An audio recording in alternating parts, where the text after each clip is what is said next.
جب حضرت مہدی کی قیادت میں مسلمان صاحب ایمان اہل عرب یہودیوں اور عیسائیوں کی طاقت سے ٹکرائیں گے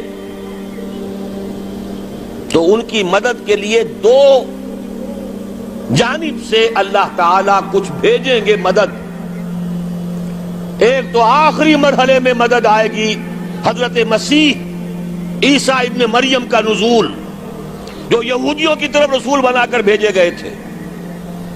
انہیں یہودیوں نے اپنے خیال میں سولی پر چڑھا دیا، لیکن اللہ نے فرمایا وما صلبوہ وما قتلوہ ولکن شبہ لہم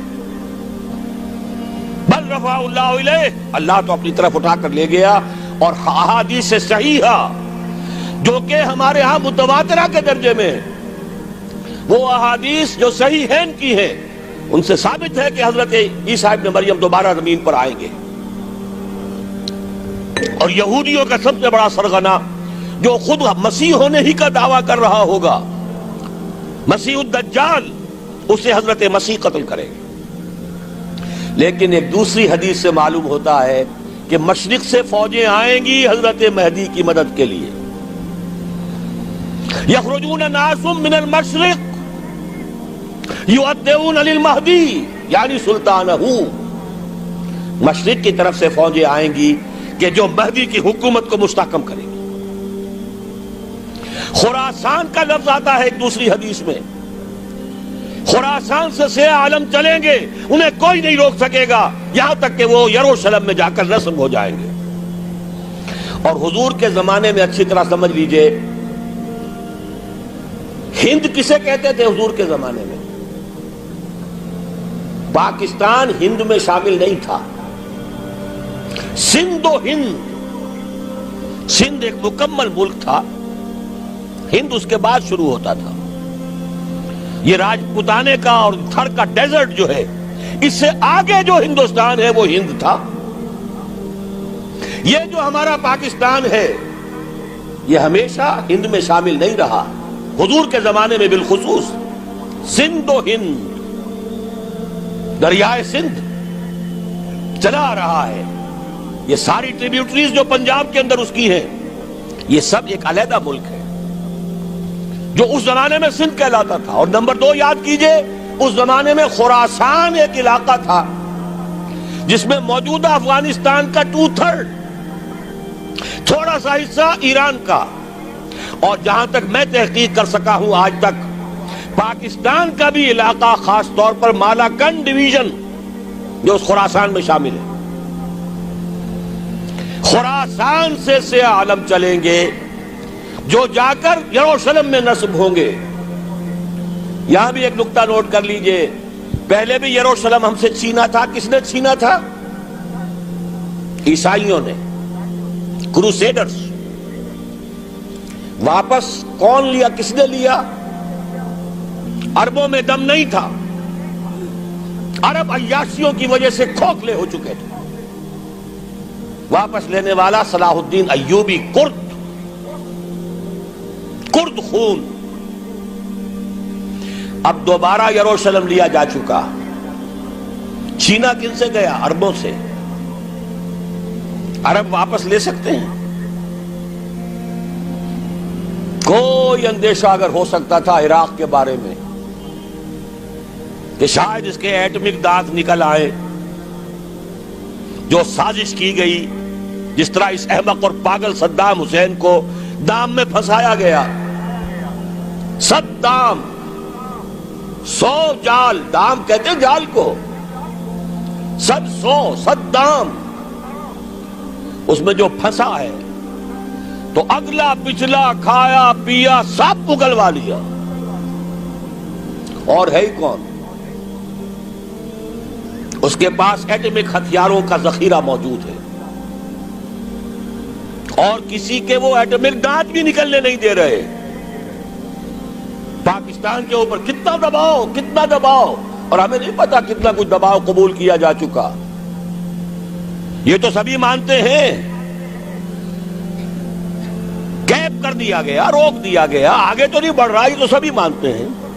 رول بیک بھی ہو گیا یا نہیں کچھ پتہ نہیں. لیکن کسی صورت یہ نہیں تسلیم کریں گے، قبول کریں گے کہ کسی مسلمان ملک کے پاس ایٹم بم آ جائے.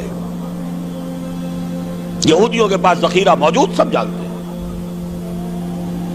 بہرحال یہ جان لیجئے اس علاقے سے امید ہوتی ہے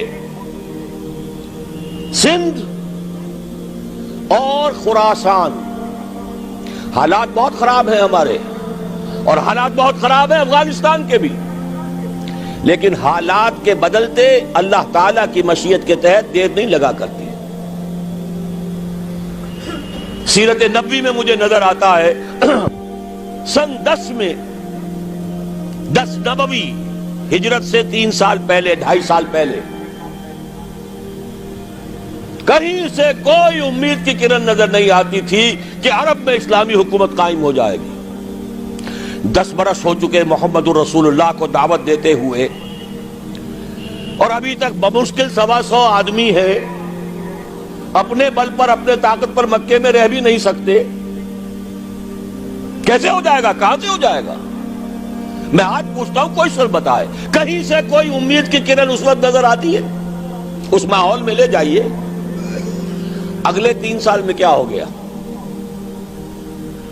پہلے سال 6، اگلے سال 12، اس سے اگلے سال 72، اور بیعت عقبہ ثانیہ، ہجرت، اور وہاں سے اب حضور کی طرف سے انیشیٹ شروع ہو گیا، انیشیٹو.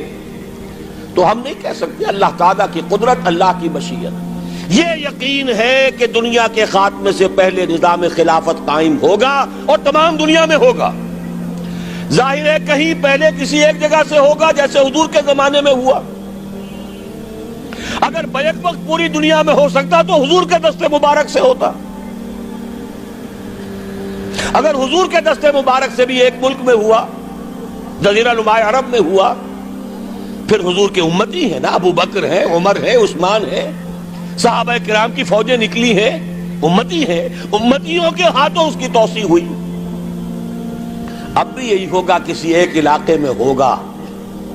میرا گمان ہے، میں یہ یقین سے نہیں کہہ سکتا. گمان بھی میرا ان احادیث کی روشنی میں ہے جو میں نے آپ کو بتا دی اور موجود ہے اس کتابچے کے اندر. علامہ اقبال نے بھی انہی کے حوالے سے کئی کہا ہے، میرے عرب کو آئی ٹھنڈی ہوا جہاں سے، میرا وطن وہی ہے، میرا وطن وہی ہے. اس علاقے سے کچھ ہونے والا ہے اور ہوگا انشاءاللہ. میری زندگی میں نہ ہو، آپ کی زندگی میں نہ ہو، کوئی پرواہ نہیں.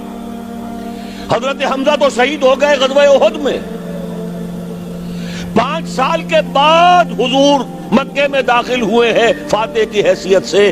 حضرت حمزہ کی نگاہوں نے، ان آنکھوں نے تو نہیں دیکھا، عالم ارواح میں اللہ نے کیا مشاہدہ کرایا ہوگا انہیں، وہ تو ہمیں معلوم نہیں. بعض صحابہ شہید کر دیے گئے مکے ہی میں. بہت بڑی کامیابی. اپنی جان لگا دیں، اپنے آپ کو کھپا دیں، اپنے آپ کو مٹا دیں. جس طرح روڑی کوٹ کر بنیادوں میں بھر دی جاتی ہے، ہماری ہڈیوں کا چورا بنا کر اور ہمارے خون کے اندر اسے گوندھ کر اگر وہاں ڈال دیا جائے، اس سے بڑی سعادت کوئی نہیں. اس پر تعمیر ہو خلافت علی منہاج النبوہ کی، ہم اس کی بنیاد کے اندر دفن ہو جائیں، یہی بہت بڑی سعادت ہے. لیکن یہ ہوگا. میں نے عرض کیا تھا کہ یقین ہے مجھے کہ ہوگا، اور ہر صاحب ایمان کو یقین ہونا چاہیے کہ ہوگا. باقی یہ کہ یہ آثار ہیں اور احادیث بھی ہیں، اور 400 برس کی تاریخ بھی بتاتی ہے کہ یہیں سے ہوگا. 1000 برس تک سارے مجددین امت عالم عرب میں پیدا ہوئے. 11ویں صدی کا مجدد اعظم شیخ احمد سرہندی کہاں دفن ہے؟ سرہند میں، ہندوستان میں. 12ویں صدی کا مجدد اعظم شاہ ولی اللہ دہلوی کہاں دفن ہے؟ دہلی میں. 13ویں صدی کا مجدد اعظم سید احمد بریلوی، ان کی تو قبر بھی معلوم نہیں، لیکن ان کا خون جذب ہوا دریائے کنہار میں، اور ان کے سینکڑوں ساتھیوں کی لاشیں اس بالا کوٹ کے مقام پر. 14ویں صدی کے مجدد اعظم شیخ الہند، لیکن ان کے ساتھ ساتھ اتنے اعظم رجال علامہ اقبال جیسا مفکر، مولانا مودودی جیسا مصنف، مولانا الیاس جیسا مبلغ کہیں اور ہمیں دکھا دیجئے آپ۔ میں کل کہیں عرض کر رہا تھا، دیکھیے پہلے جو ہے 1000 برس تک ہر خیر ہندوستان میں باہر سے آ رہا تھا۔ معین الدین اجمیری باہر سے آ رہے ہیں، شیخ علی حجویری باہر سے آ رہے ہیں، سندھ میں جتنے اولیاء دفن ہیں سب کے سب باہر سے، ایران سے چلے آ رہے ہیں۔ لیکن جیسے ہی 11ویں صدی شروع ہوئی، ریورس ہو گیا آرڈر۔ اب سلسلہ مجددیہ نقشبندیہ اب ہندوستان سے نکل کر پھیل رہا ہے۔ پورا افغانستان، پورا ترکستان، تمام یہ ترک ریاستیں جو آزاد ہوئی ہیں ابھی USSR کے خاتمے کے بعد، یہاں تک کہ سائپرس، جزیرہ قبرص، پورا ترکی جو اب بھی ہے موجودہ ترکی، سلسلہ مجددیہ نقشبندیہ کہاں سے چلا؟ ہندوستان سے پھیل گیا پورے عالم اسلام۔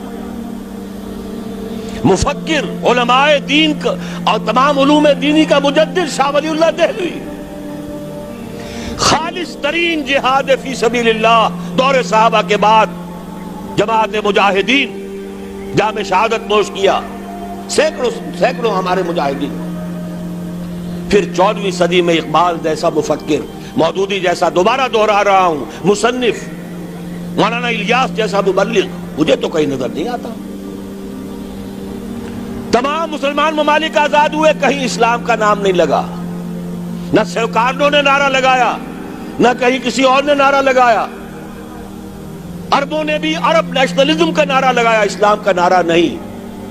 تحریک پاکستان میں نعرہ لگا، پاکستان کا مطلب کیا؟ لا الہ الا اللہ۔ صبح عرض کر چکا ہوں، تحریک خلافت پوری دنیا میں کہیں نہیں، صرف بر عظیم پاک و ہند میں۔ اور کیسی تحریک خلافت کہ ہندو شریک ہوئے، گاندھی شامل ہوا، پورے ہندوستان کو جس نے گنجا دیا۔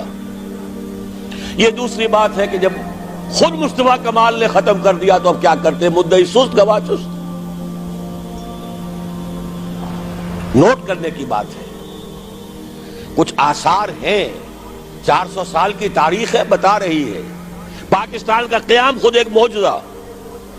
یہ ساری چیزیں مشیت ایزدی میں کسی بڑے خیر کا پیش خیمہ ہے۔